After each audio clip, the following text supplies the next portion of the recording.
Okay, I'm gonna do something very different from what I usually have on my channel. Every time there's an election cycle, whether or not it's in Canada or my neighbors to the south in America, I just feel older and older. I've been wrist deep in one way or the other in politics for the past 10 years, and now at the ripe old age of 29, I feel like I finally have some important life advice for young conservatives. These are either lessons I've learned from politics that I've applied to my personal life, or the hard-earned personal lessons that I now use in my political life. Number one, first things first. You have a political identity. You are not your political identity. If you have a peanut allergy, you are not a peanut allergy. And if you're right-wing, you are a person that votes right-wing. Grammatically and philosophically, your existence, and your essential self necessarily comes before anything you put on top of that. You have to remember that you are not your beliefs.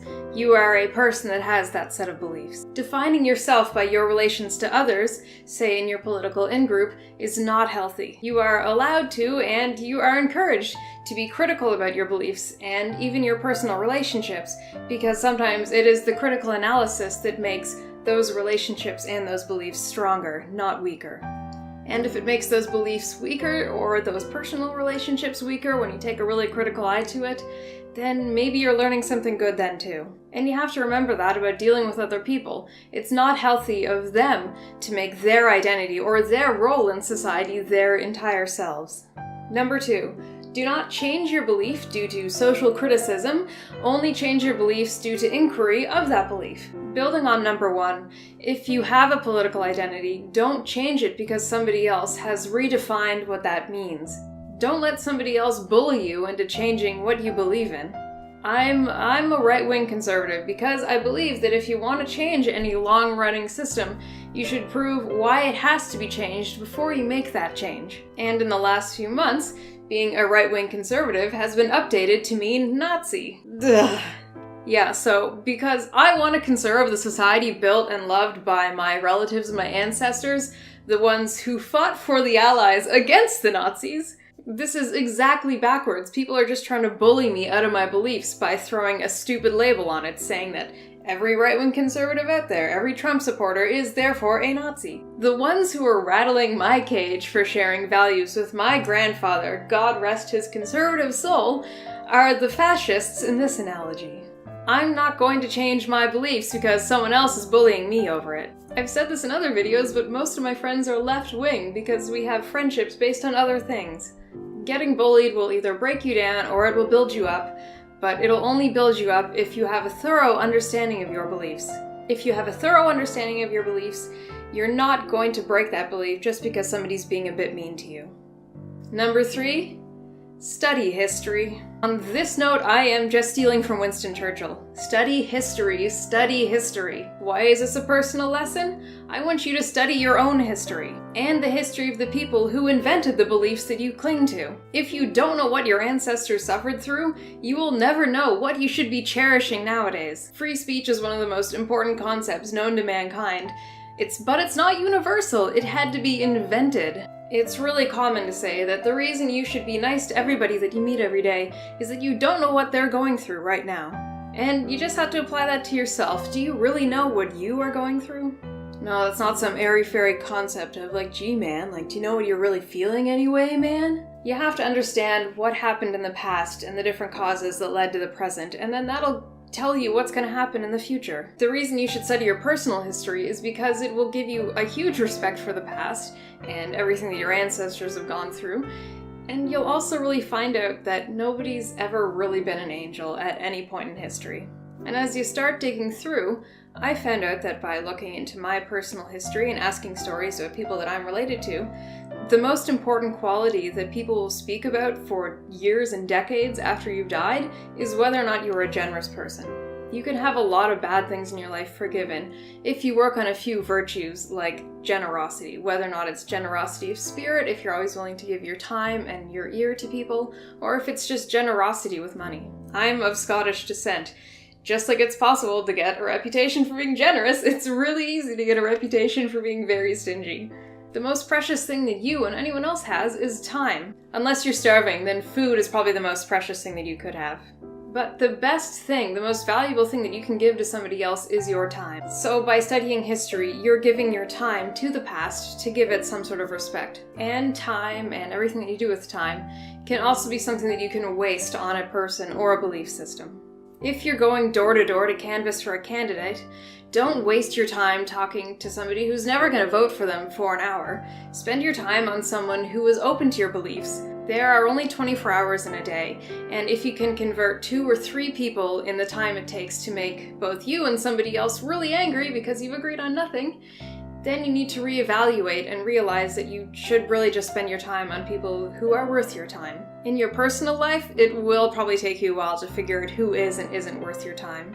Number 4, and I realize that I'm wearing plaid in this film, but you know what, it's fall time in Canada. Number 4, dressing the part can speak for you. You are going to be judged on how you present yourself. I'm sure you're judging me right now, and that's okay. You know, it's been said that everyone dressed up in a suit looks like they're in charge until you realize all the guys who are wearing suits are actually working for the guy in a t-shirt. And until you get to the point where you can wear a t-shirt, you have to wear the suit. And until you get to the point where you can wear the t-shirt, you have to be one of the guys wearing the business suit. You know, or for women, the cardigan/skirt combination. When you are dressed for the occasion, your clothing can speak for you, and sometimes what it says is, I'm new here, but I'm trying really hard to fit in. If you're new to political get-togethers, wear office casual. Even if you don't know anybody there, as long as you're wearing business office casual, you'll be fine. As you get more comfortable within a political group, it becomes kind of your social group, and then you're allowed to dress more like an outlier. Because I've spent about 10 years, which is, oh my god, I've spent a third of my life doing this, I can go to events and wear my hair in a more contemporary fashion. I don't know if I've ever gone to a political event wearing plaid, but I'm sure I've worn pretty casual clothes. When your talent and your reputation give you a higher standing compared to everyone else in your vicinity, then you've earned the freedom to wear whatever you want. Within reason. Sometimes you still just want to wear what makes you blend in. If your higher standing means that you are in the public eye representing the people in your political group, then you shouldn't dress exactly like everyone else. Because you're leading the thoughts of the people in that group, you are actually also supposed to be leading the fashion. That doesn't mean wearing crazy stuff all the time, that means dressing a little more chic. You probably should invest in the newer clothes and the pricier shoes. Since you get more physical, visual interaction with the world, you should be representing the cosmetic values of the group that you're coming from. For example, Ann Coulter dresses business casual in understated colors just like the rest of us, except her basic black high heels cost 10 times more than mine do. Sorry to break it to everyone that thinks people should not be shallow, but your appearance matters and it will influence how people treat you. It also makes you feel a lot better about yourself when you're dressed appropriately, and when you're nervous, being well dressed can take a lot of that place. I'm a trained belly dancer, but sometimes I don't feel like one until I put on the sparkly outfit. It's a lot easier to feel like you belong on that stage if you're wearing the costume. Really, just to tie that back to personal things, in school, it's a lot easier to pay attention when you've showered and dressed properly. Don't laugh, it's true. Now, it's not just the psychological aspect of feeling like you belong there, but your professor will appreciate the fact that you bothered to run a brush through your hair that morning. It shows a lot of respect.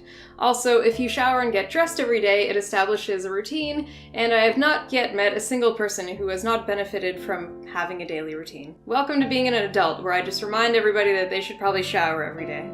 But I've spent a lot of time on public transit, not everybody gets the memo. Number 5, gaining status in a social group means not being boring. There is a lot of social sins that you can commit. I've probably committed literally all of them, except for not using a coaster. Life lesson number 5B, always use a coaster. But you might be familiar with the phrase, go read a book. The reason this is a universal, not quite insult is because being boring is the worst sin a human being can possibly commit.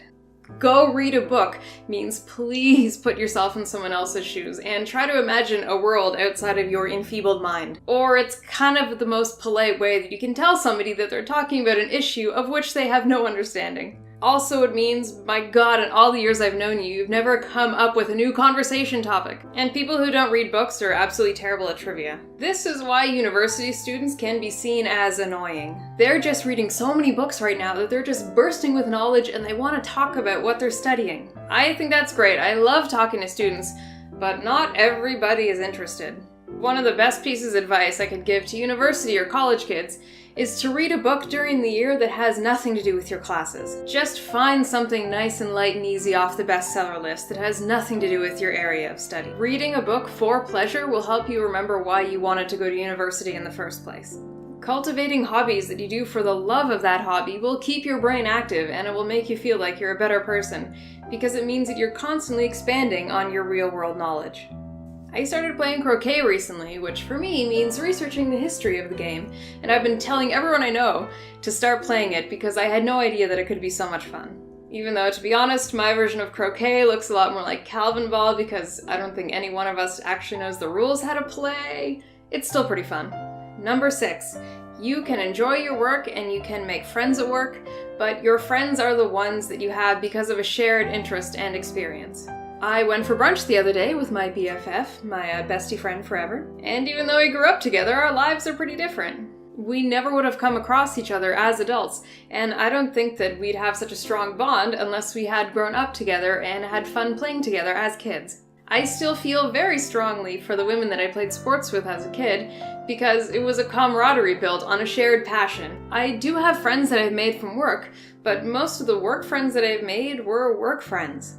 They were just friends of convenience. We still get on fine and dandy when we're not in the same space, but we have no connection. There's no real connection to keep us together when one of us leaves that workplace. The closest friends that I've made as an adult have been the people that I've shared my hobbies with. Like, there's a big nerd community where I live, and it's great. I go to all the nerdy events, and I make lots of new friends there. So that's that. Those are my 6 life lessons for younger people who are trying to build up their personal and their political lives at the same time.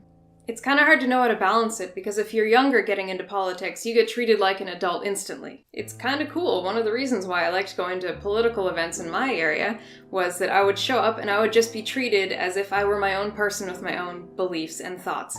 This is completely anecdotal, of course, but whenever I go to a political right-wing event, nobody assumes that I'm there because my family has influenced me in my politics. But if I'm talking to my friends who are involved in lefty politics, they're always wondering who in my family was right-wing that made me start going to those events. I don't know if that's just left-wingers assuming that everybody is only ever in politics because of nepotism, or maybe the left-wingers that I'm talking to are just slightly sexist and they can't imagine that a woman would ever, of her own volition, become a conservative. So that's that. I hope you enjoyed it. In the end, this was all just under the banner of know thyself. I don't know if I'll do any more videos like this. It's cathartic for me to pass on a few things that I've learned to people who are also young and stupid the way that I'm just old and stupid now. If you like it, let me know, and if you didn't like it, we'll be back to our regular scheduled programming later this week.